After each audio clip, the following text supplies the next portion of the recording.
Okay, welcome to week 2 of Math 639. I have almost all of the videos that I'm going to add for the lectures. What I'm going to add, the next video that I'm going to add is going to be 1 or 2 videos where we're going to be looking at the Poisson equation for 2 dimensions. Now, the reason I can do that sort of as quickly as I can rather than having to make a whole lot of videos is because the principles of what we're going to do for that were kind of already derived from the one-dimensional Poisson equation.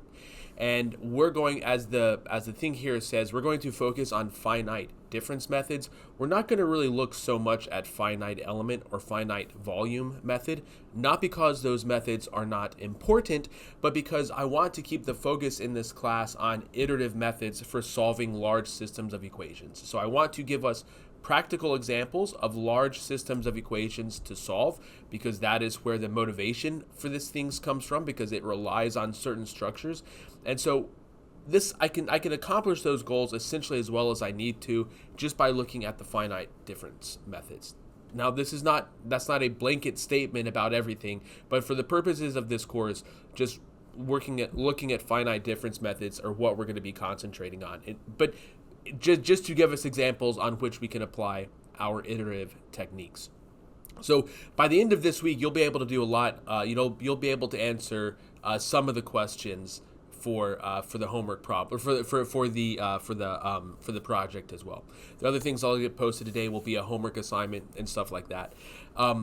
Also, one of the challenging parts about this week's material is going to be how we can write code to make the corresponding matrices. So for the one-dimensional Poisson equation, we essentially did that very exact thing, or something very similar to it, in the homeworks and the labs last week.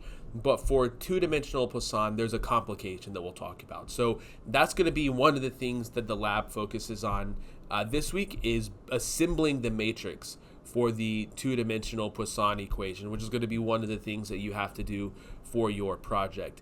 In addition to that, by the end of this week, I'm going to give you a sample project. So like a project that I have completed. It's obviously not going to be the same problem that you're working on, but it will be a similar problem.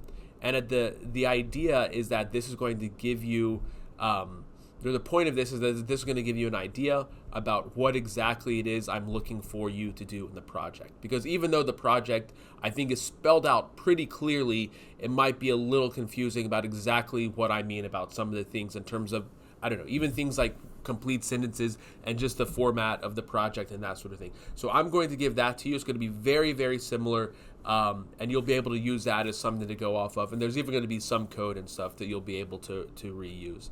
It might not be something that goes over the entire project, just because once we get to the matrices that we're solving, things kind of look very similar, and I don't want to just give you the solutions to the project or anything like that. I want you guys to have to think about it a little bit. Anyways, that is it. I think that's it for this introductory video, except one thing I will like to say is please try to look at the discussions throughout the week. I mentioned this before, I think in the last week's introduction video, and also in an email that I sent.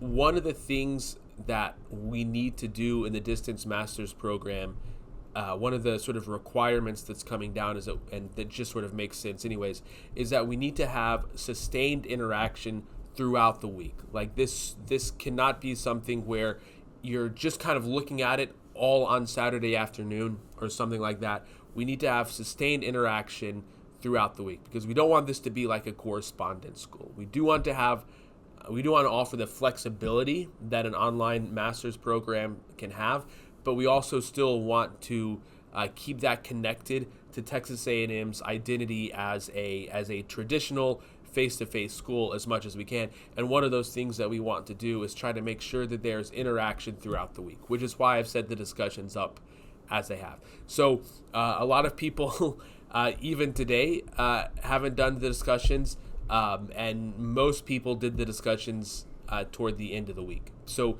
please try to look over these things, ask the questions that you might have during it. There's been some great discussions on the discussion so far, which I've been very happy about. But just try to keep doing these, once or twice during the week, just so we can try to simulate as much as possible the in-person experience.